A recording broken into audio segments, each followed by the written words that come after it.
Georgia, not the state of Georgia, but the country of Georgia, a distinction that has been ridiculously difficult for some people on the internet, given the recent events in Europe, the world, America, whatever.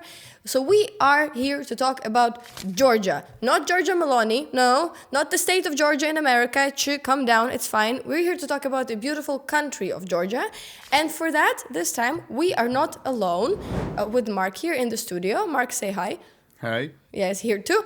But today we have a very wonderful guest that is here to explain to you, to us, and to everybody who's willing to hear about the country of Georgia, the protests in Georgia that are happening right now, and again, the ever-existing problem on this channel, how Russia is involved in that thing. So I introduce to you guys Temur Kiguradze, an independent journalist from Georgia, so an actual person from Georgia, not just us, the usual talking about the countries we're not currently in. And yeah, hi Temur, happy to see you on our channel. How are you doing? Hi, thank you so much for inviting me. It's an honor, it's a great pleasure. We're trying to talk about Georgia as much as possible, exactly for the reason you have mentioned, because not a lot of people know what we are, who we are. And we had a joke regarding around journalists that you can sell news from Georgia only for two reasons. It's Joseph Stalin and wine. Because that's what Georgia is famous for, and occasional revolution or a protest. So we are around this time now. It's a great pleasure to be with you guys. Yeah, likewise. So yeah, there's something happening in Georgia again.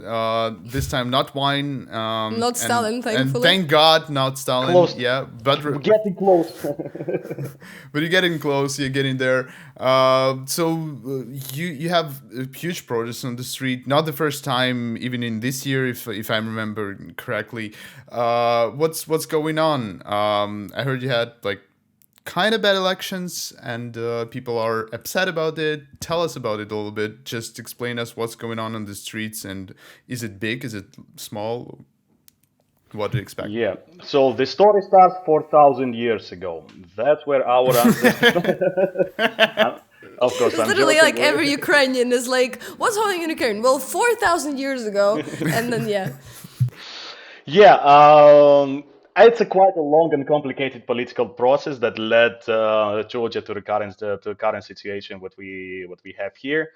To be very brief, right? Georgia was a part of the Soviet Union along with 14 other republics like Ukraine, like the Baltic states, like Uzbekistan, Armenia, Belarus, etc., together with Russia. In 1991, we got our independence, and Russia did not like it.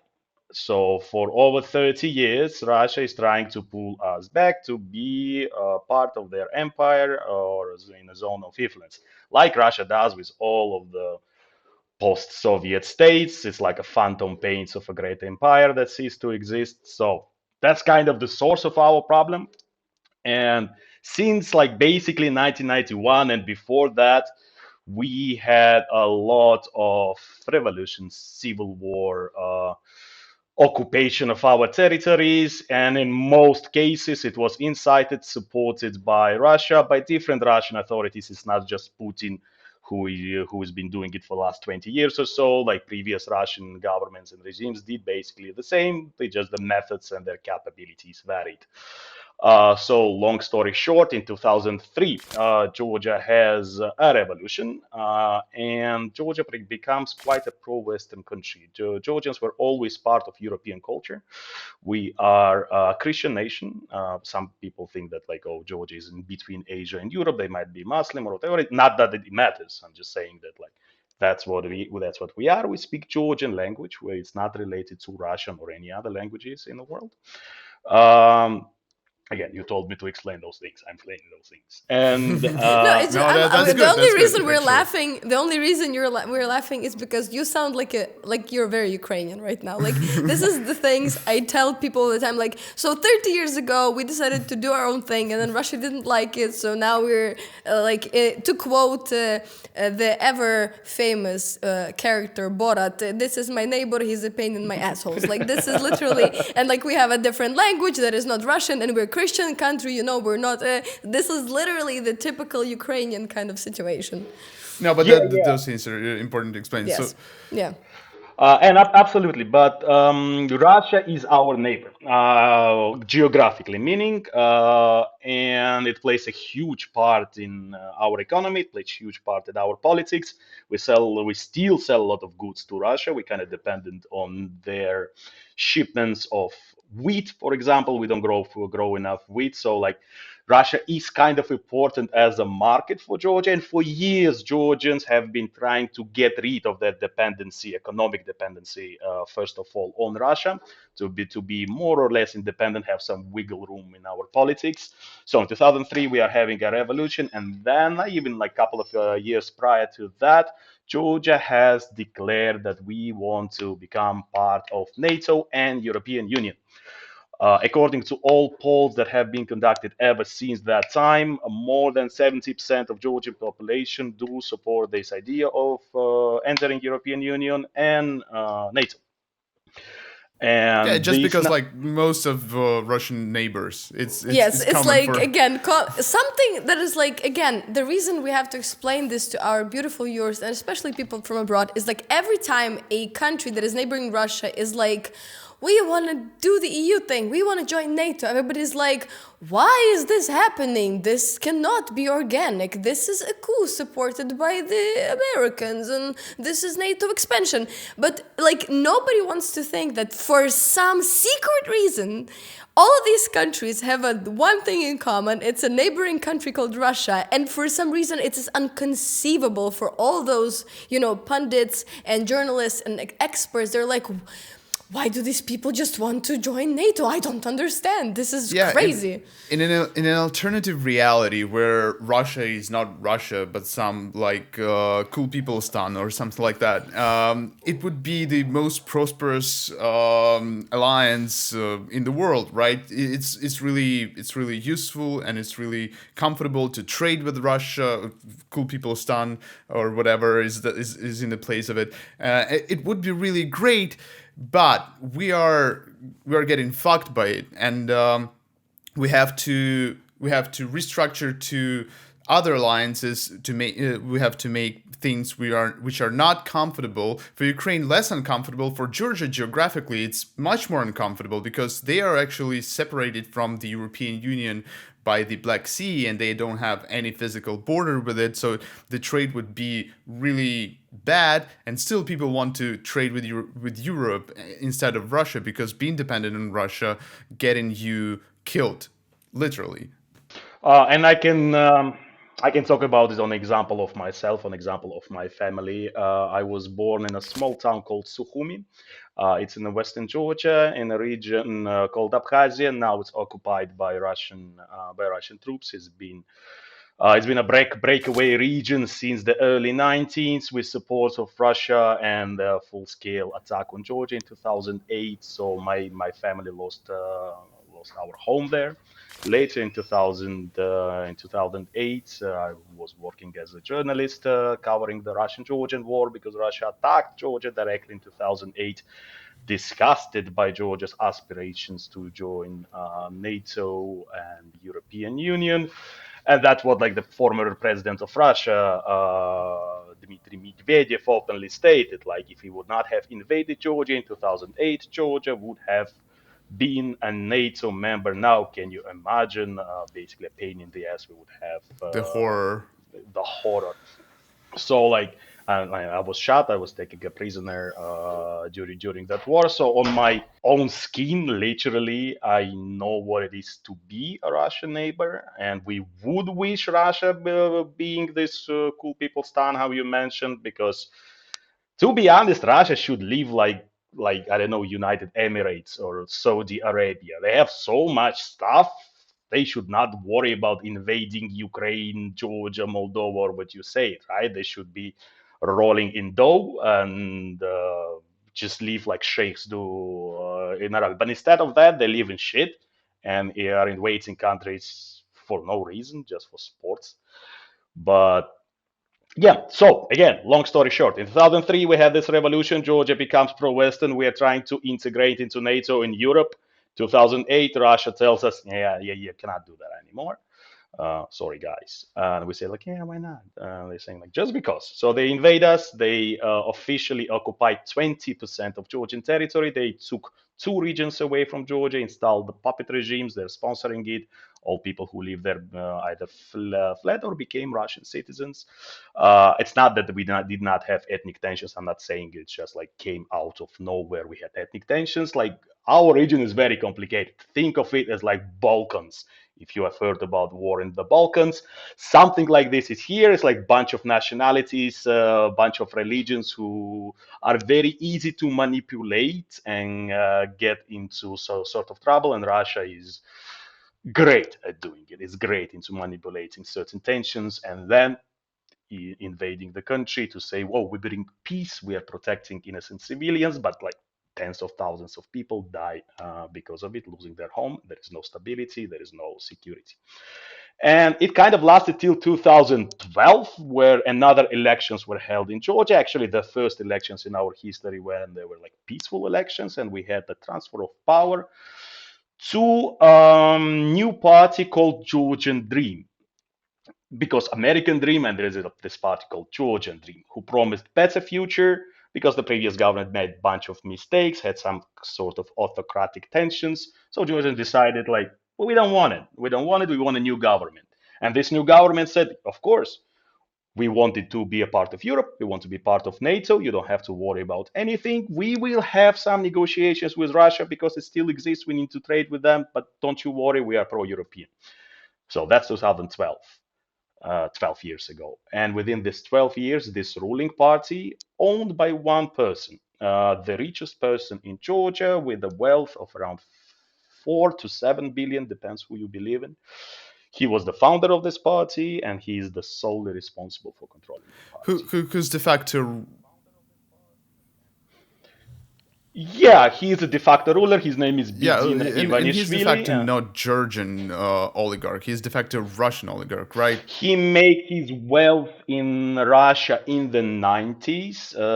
So, if our audience doesn't understand what it means, to make millions of dollars or even billions of dollars in Russia in the 90s and stay alive and not to be in prison, you should have a certain quality about you. You should kill a lot of people, get rid a lot of competition, buy a lot of people in power. And that's what every single Russian-based businessman who is still alive did. So this is kind of person who is in charge of Georgia without actually having any kind of political position. His only position right now, he's an honorary uh, chief of the party. Think like Muammar Gaddafi in Libya, who did not have any position but was still ruling the country, with his army of virgin security. This reminds me of someone. I think that's who Elon Musk's want to be. I think this is the Elon Musk's dream.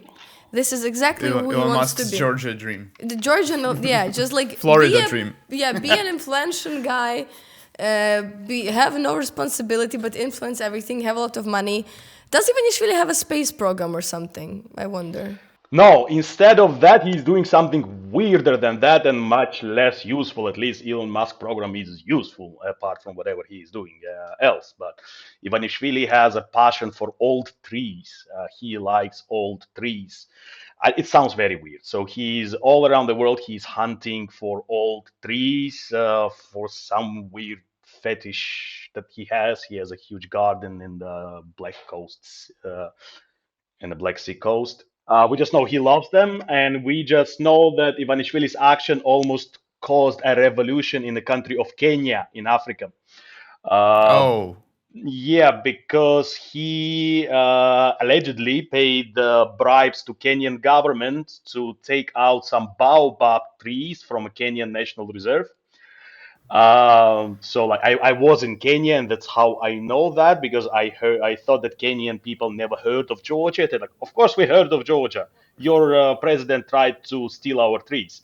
So and that was it. I mean, like Oh my God. he's like the So yeah, caricature the head for right. Yes, couple he's of a people died, caricature. Dead people. Okay. Yeah. Like country where like the Kenyans were not satisfied with their government anyway, and like selling trees from national reserve to some weird country never heard about was like the last straw.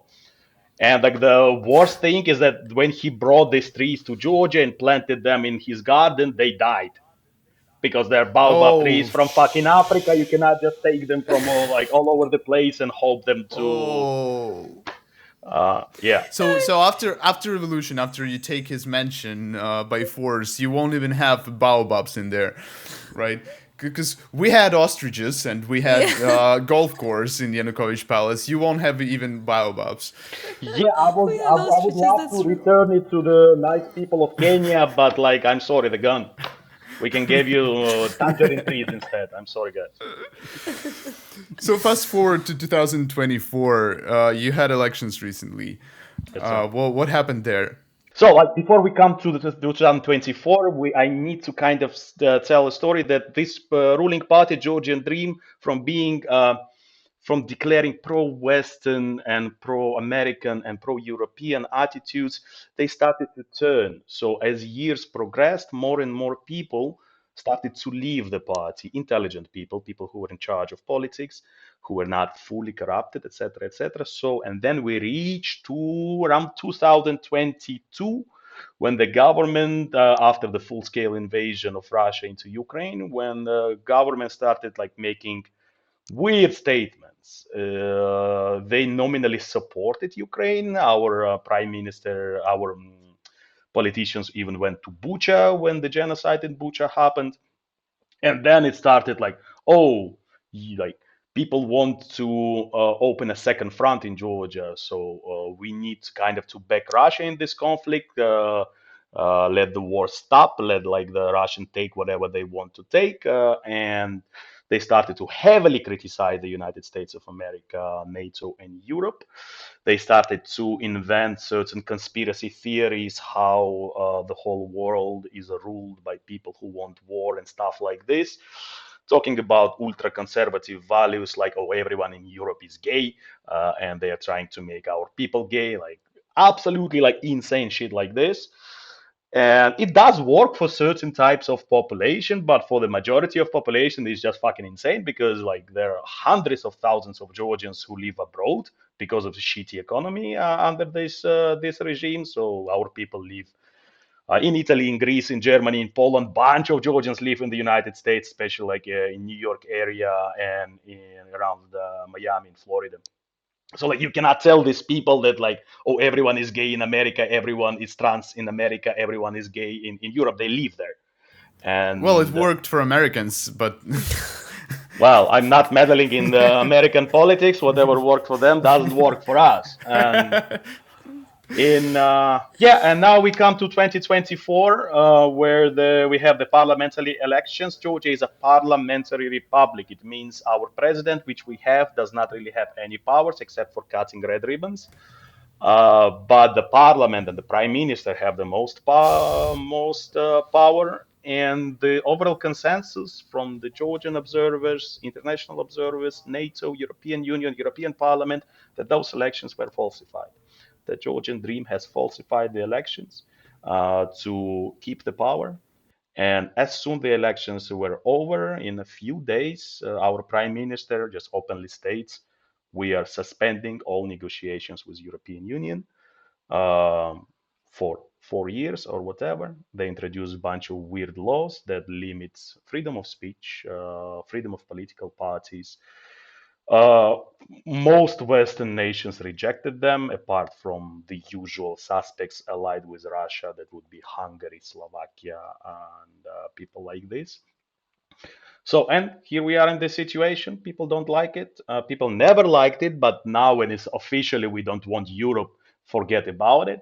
Like now, you see tens of thousands of people in the clashes with the riot cops. That's like short version of what happened. let me. So this is obviously like this is obviously looks like Russian coup inside Georgia. It's like silent, soft Russian occupation of some sort. Let me ask you this thing. we don't know much about what Georgian people think actually, since there's no trust in the elections and we can't see what's actually going on. Do Georgian people really, like, is there a significant part of Georgian people who really support Russia and want to be in alliance with it instead of European Union or instead of the West? That's a really good question. So again, as I said, all the polls steadily show that like more than 70% of Georgian people support integration in Europe and into NATO. We are quite pro-Western people, especially when you talk about major cities. We don't have a lot of those, but like all the Georgian Dream, even with the falsified elections, lost all major cities. They lost Tbilisi, the capital of Georgia, Batumi, the major seaside town, and a couple of other major towns. So, like in major cities, that is more than half of Georgian population, where like mostly educated people live. People don't support Russia. You would find some support, not even for Russia, for the Soviet Union, for with people who live in rural areas, people of older generation, who think that living in who basically have Okay, not okay. who are nostalgic for the youth, who like were 25 or 30 back in the Soviet Union, and life they think that life was easier for them. They do not fully realize that Soviet Union is gone and life was never really easy, just because they used the corruption of the Soviet rule to make their life easier. It doesn't mean that the life was good for everyone. So you do have a certain population there, mostly older people or people who are hooked on like Russian media, Russian TV channels, etc., who believe crazy conspiracy theories, who talk about, because Russia is also a Christian Orthodox country, just like we are. They say like, oh, it's our Orthodox brothers. They would never hurt us. They would never harm us. And it's like, bitch, please. They have invaded Georgia at least 3 times in the last 30 years. And it's not that easy. But yeah, in most of the people do support Europe. They do not like Russia. Even people who support Russia don't really want to become a part of Russia. They just want to make easy money with Russia. Like Georgia produces wine, for example, right? We are kindly dependent on tourism as well, and a huge portion of our goods are sold to Russia, or like Russian tourists come and spend money here.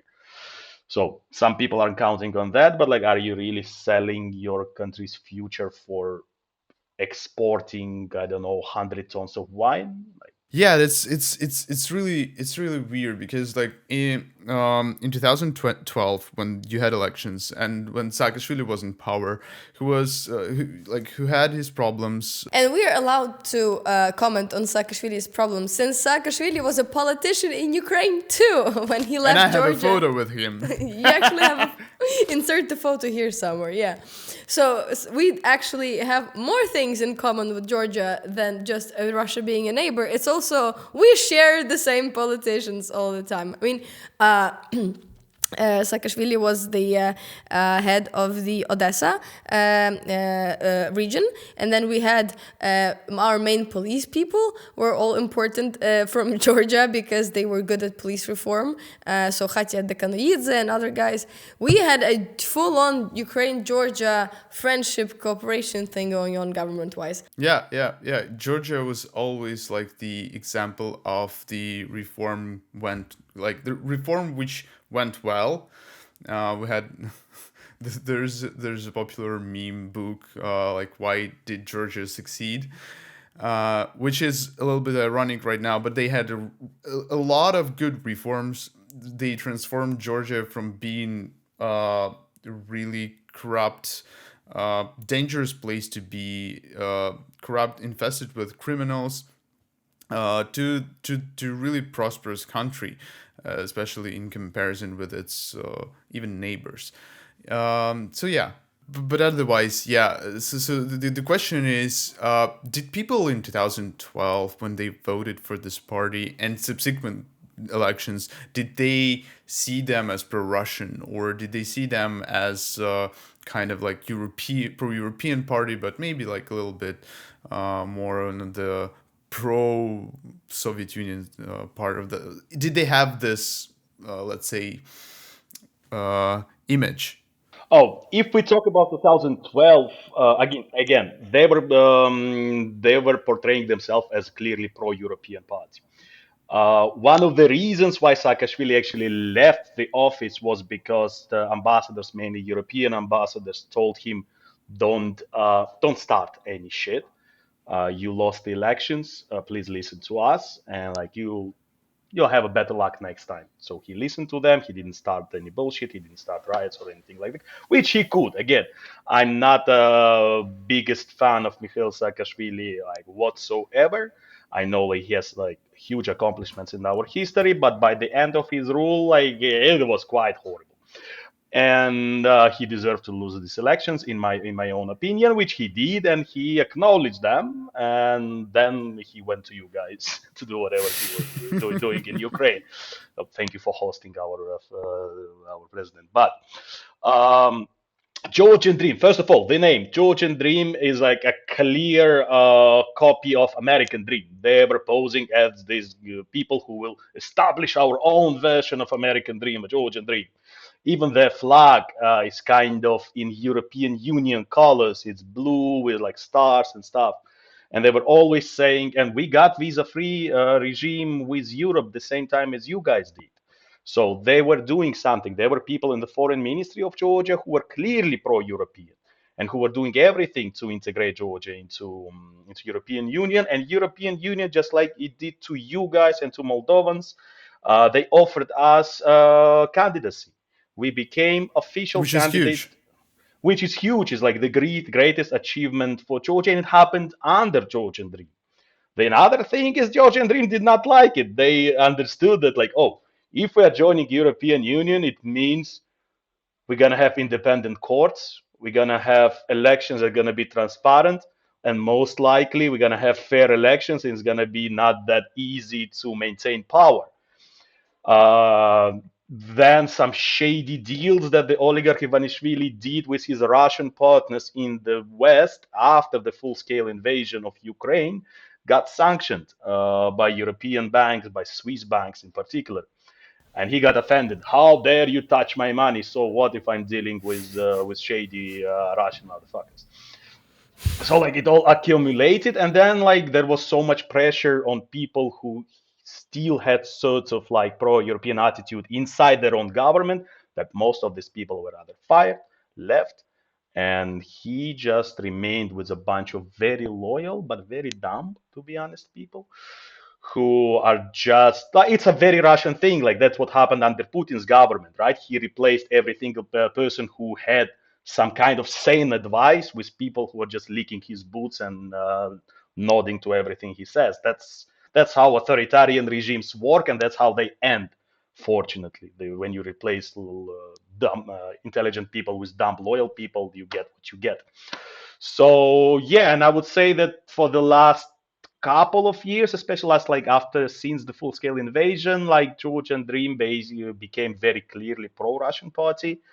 Putin and his functionaries like Sergei Lavrov, the foreign minister of Russia, the crazy philosopher, quote unquote, Dugin, and who not, they're praising Georgia. They're praising not Georgia, Georgian Dream for the wise decisions they made.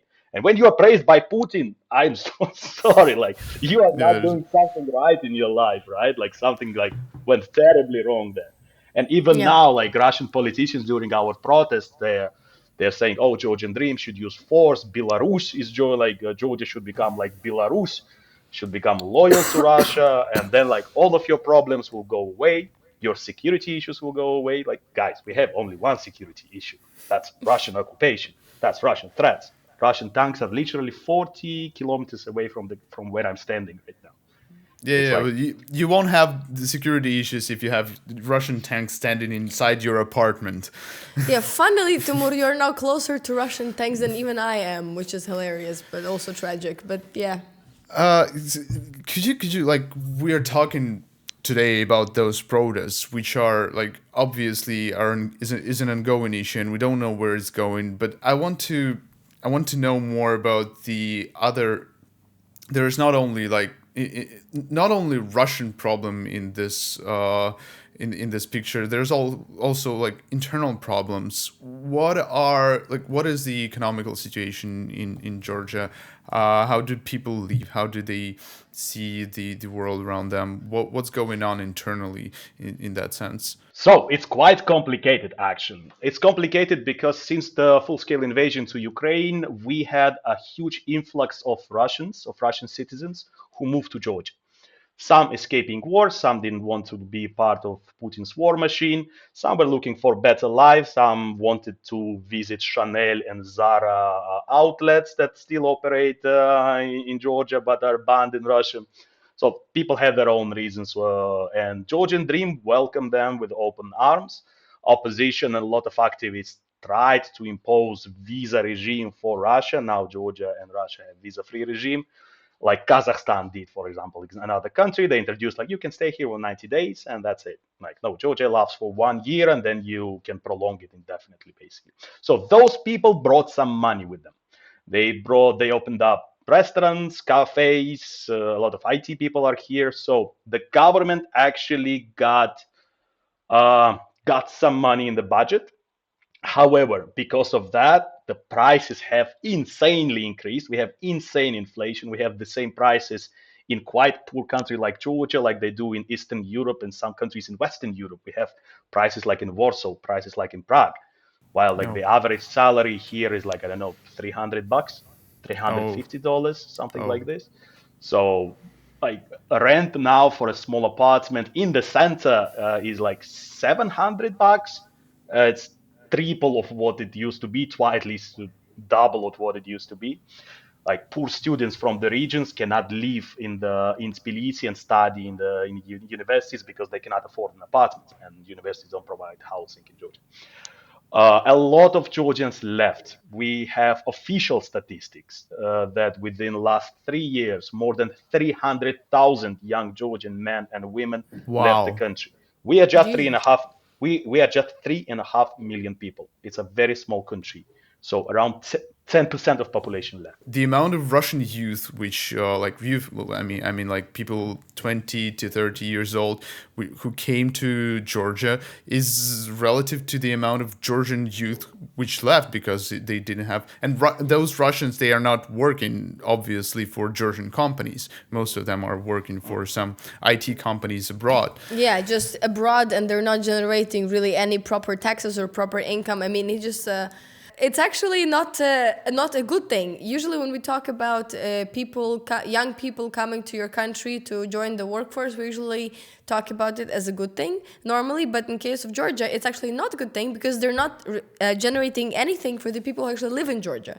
They're generating their own income.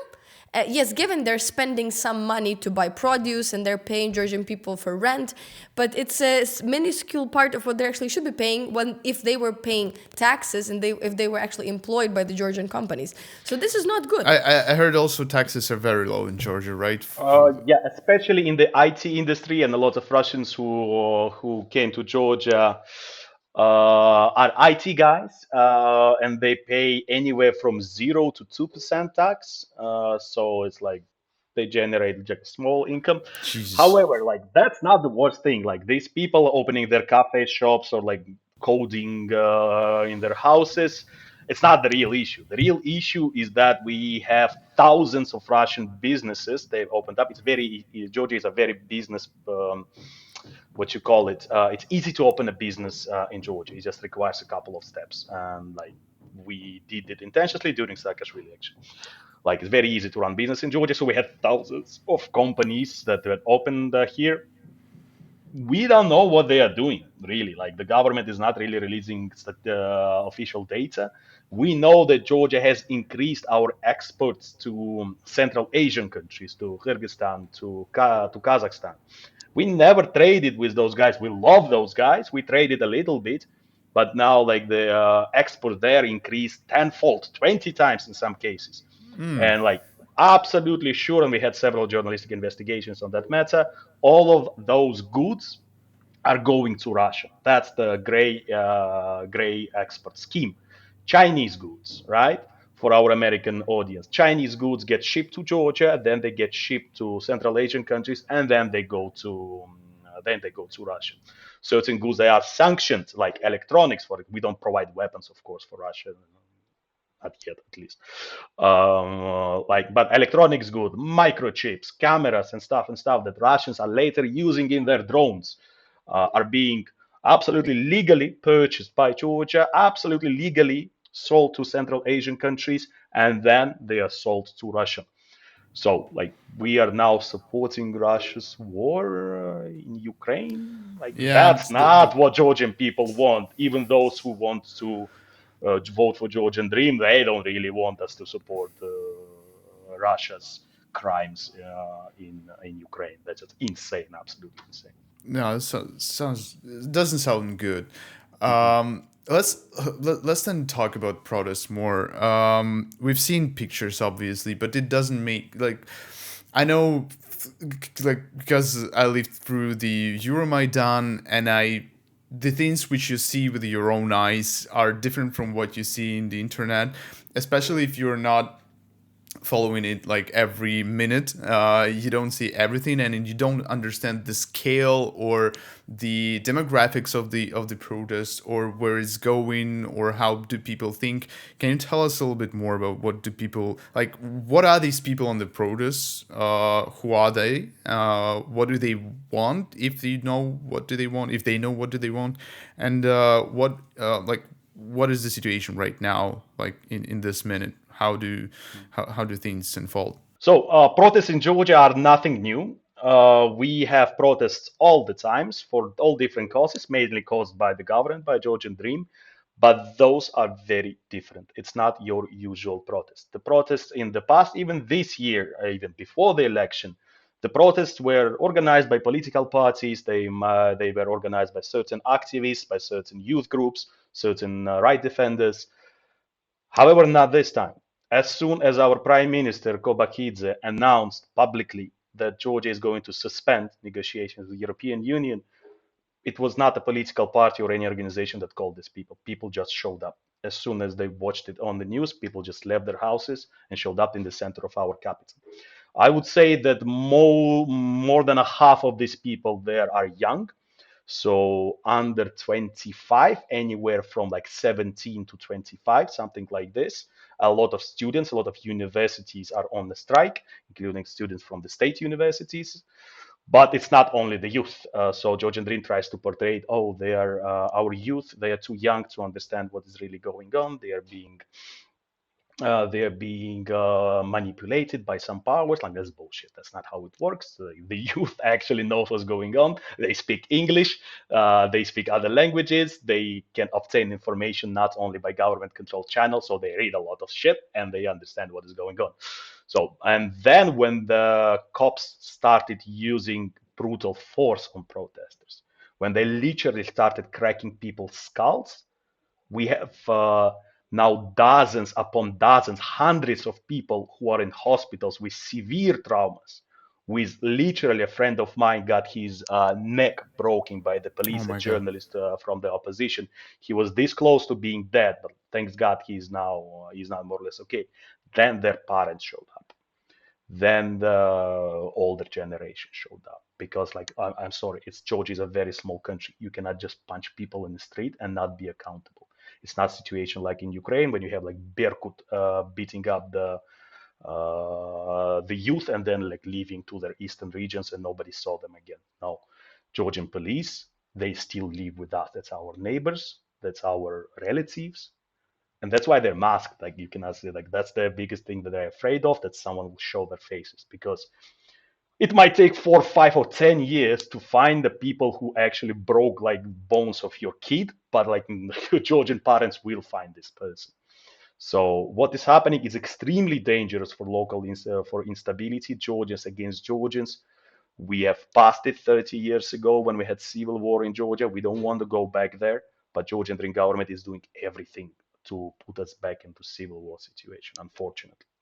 It's actually I never thought about it this way because given we had a very similar situation back in 2013 and 14 where the protest was dying out and then the police came and crushed the skulls and bones of these students and then millions of Ukrainians showed up the next day, but it was for a different reason. It wasn't because they were looking for their neighbors and friends in the military, in the police. It was because, well, it was a bit different story, albeit the same, although a bit different. But what you said is very important, is that it is, in fact, the population of Georgia is like a population of Kiev, right? So you guys know each other, like, via two handshakes. And this brings this, and what do people say? Is there anything like, what do for instance, okay, right? Everybody knows somebody from the police. Like, do these people have like an idea of the police? I mean, what they're going to do? Are they going to keep, you know, beating people up, or do they have like a hidden agenda where they're not going to do it anymore? Like, do people even talk about this ever? So today is what, December 4th? So it's like the Yes. sixth day of like non-stop protests that turn into violence already. There are no signs on the rallies that police is getting softer.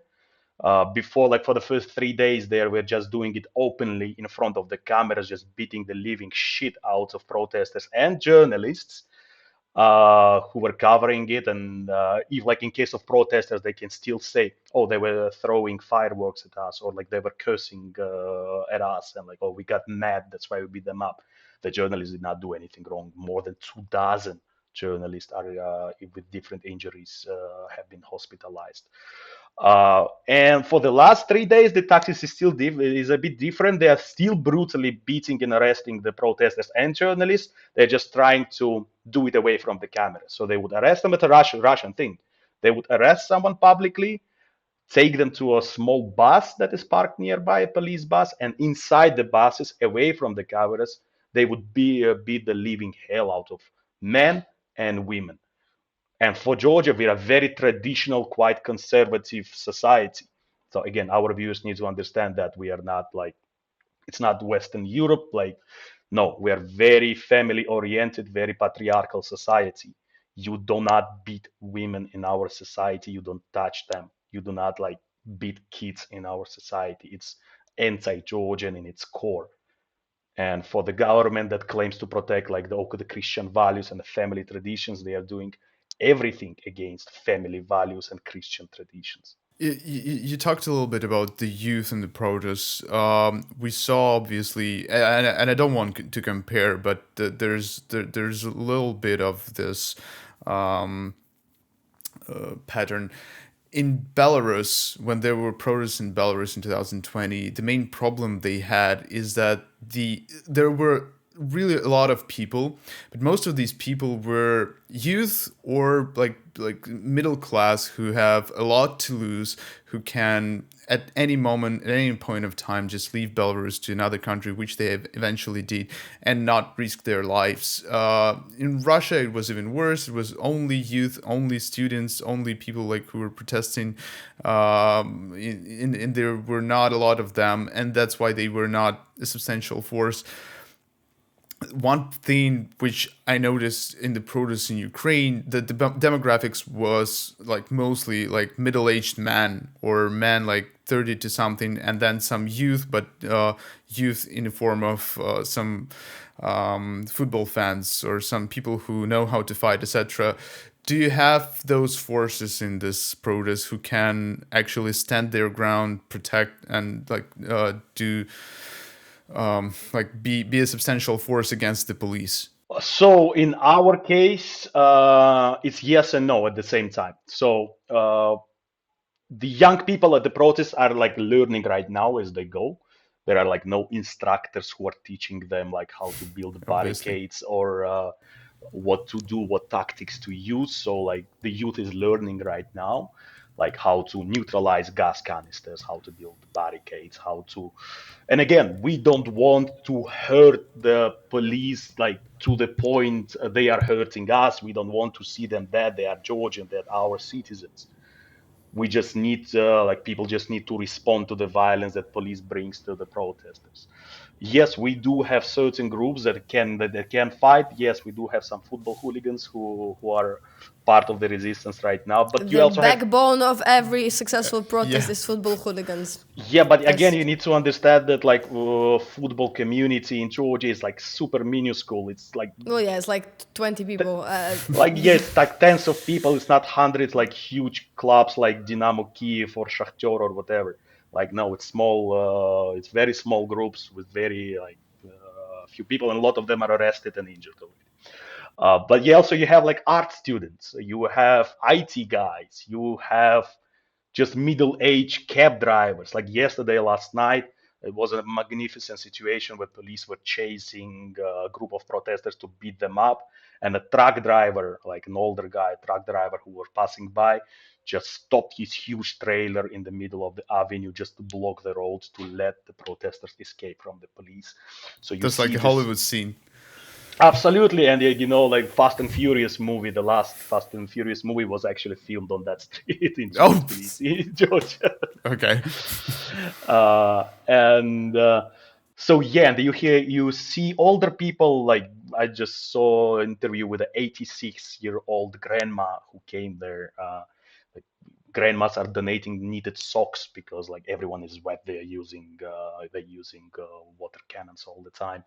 You see celebrity chefs, for example, from like Georgian like TV scene who are making food for the protesters and bringing them to the rally. Yeah, we are quite creative. Georgian youth is quite creative. We are not that easily scared. People trying to resist in all the ways they can. Some are fighting, some are providing. It's right now, like before that, there was a lot of disagreement between people who did not like the government. Oh, I don't like this opposition party. I don't like this. I don't like that. Right now, it's not this question anymore. You can even like rarely see opposition leaders giving any speeches or anything like. There is no scene. There is not no microphones. It's just people self-organizing from literally bottom. And of course, opposition leaders are there. They are doing the same thing, but it's not that they are. Uh, Directing the crowd or doing anything like this. And that's why it's so hard to silence this protest because you cannot just arrest a couple of leaders and like people will stay home. No, more than 300 people are arrested already, and the protests are getting bigger and bigger every day. The opposition leaders are getting arrested, right? Or not? They were detained, several of them. They were released. Right now, the ones who are detained are the protesters and a couple of journalists. There is one guy who had a Molotov cocktail. We don't know who this guy is. We don't know if he actually had a Molotov cocktail or it was like a provocator sent by the police to show that, like, oh, they're here to murder our the police officers. Nobody wants to murder police officers. Nobody wants. We just wanted to stop. And the demand is very simple. We want Georgia back on European track. We want new elections. We want this government gone. This government is illegal. They falsified the elections. The president of Georgia supports the protesters. Of course, she is the last legitimate member of the government in Georgia. Yeah, that's basically the Well, that's by situation. the way very important to have some, even though very nominal, some representation in power. Some people who can who are willing to take, yes, responsibility in the future, and who are, because when the revolution is over, everybody's going to go home and live their lives and expect something to change. You have to delegate it to somebody who is actually willing to be delegated these things, which is a good thing actually. Yeah, another important thing is that again, it's not any party. It's not one party that wants to take over this party. It's a bunch of different people. Some are political, some are not political, but that's what we want. We don't want a ruling party anymore. We want a parliament that represents all people in Georgia. It represents liberals, represents conservative, represents the Christians, represents the atheists, like whatever. When men, women, we just don't want like one motherfucker who just like made billions in Russia to rule the country. It's like very simple demand. It's like not nothing No, it astronomical. makes perfect sense. Like even Elon Musk couldn't say it's good. Yeah, and that's the expectation of the Georgian Dream. So all European countries, apart from like Slovakia and Hungary, have not recognized. None of those countries recognize the elections. They're imposing sanctions on Georgian government in a week. in a week or so. So there is no NATO is not supporting. NATO has condemned Georgian government. Even Japan, that like rarely makes any statements, especially on Georgia, made a statement on that. The United States, of course, made a statement. However, the Georgian Dream narrative is that it's not America who is condemning our government; it's Biden's dying administration. So January 20th, when Trump comes to power, we're gonna reset the relations with the United States, and Trump is gonna forgive everything and everyone, and we're gonna have like wonderful relations with Americans again, the greatest Yeah, relationship in the sure. world. Because Trump is known for forgiving people everything and everything, right? Is the guy, he's not the kind of guy who'd be like, when I come back to power, I'm going to punish everybody who ever wronged me. No, he never said that. He always forgives everyone. Jesus Yeah, but Christ. it's very stupid because right now we are trading with Russia and China. That's like our like major trade partners. Does Trump like China? Does Trump want Georgia to become like a Chinese business forepost in this region? Actually, I doubt don't. it. I doubt it, but also I don't know. I'm not sure Trump knows where is Georgia right now, but he will. Yeah. That's a very interesting point. Thank you for noticing. Trump actually knows who Georgia is. He was in Georgia. He was a friend of Mikhail Saakashvili. Actually, Saakashvili brought him to Georgia. He was going. Yeah, I remember that. He He had was. him. They were trying to build a Trump Tower in Georgia, in Batumi. Yeah. Dude just tried to build Trump towers everywhere and built them nowhere. We were actually asking him to build a Trump Tower here. We even paid him money to do that. It didn't work out. But You it see, was- you and it- were thinking in advance. It was even before. Like, Yeah, it's it like- was before 2016. Saakashvili Yeah. was friends with Trump before I think it's 2016, and he. 2010 or something like that. Damn. Yeah. You see, it's like investing in Bitcoin. Like asking the Trump Tower to be built in every country. It's like sometime this guy is going to become president anyway, and there we go. We have nice. And If that we was had Trump Tower Saakashvili- in Donetsk would never be occupied. Never. Damn, it would be such a. It's like, fuck having NATO base in your country, fuck being a part Have of a NATO. Trump you tower, just yeah. just build Trump towers everywhere you don't want Russia to invade. And believe me, if they even look at that place where the Trump Tower is, he's going to nuke the shit out of that country. So this is a new strategy for the Baltics, for Ukraine, for Georgia, for every country that wants to be protected from Here's the invasion. idea. Yes. Here's the idea for the protesters, not only Georgia, around the world. So stop building barricades, build Trump towers. Yes. Right in the center of this square, and just build a Trump tower, name it Trump, and see police demolishing it, and then. Yeah, we are back to medieval times. We need to build towers for protection, just like Trump towers, not castles. Yes. Okay, guys, thank you very much, Temur. Yes, it was very interesting, actually. I beg you to stay safe. Yes. And I wish you all the success you could have. Thank in you this. so much, guys. I'm actually traveling to Ukraine tonight, so Okay. I'm going to be in safe place with my Ukrainian friends. So. This is, I guess, I don't even know at this point. Just traveling in 2024. You thought COVID was difficult. Okay, guys, thank you for watching our video. Please don't forget to like, subscribe, share the video, write your comments about our discussion in the comments, especially if you're from Georgia, USA, or Georgia. And we will see you guys next week. Bye. See you. Bye. Cheers. Thank you so much.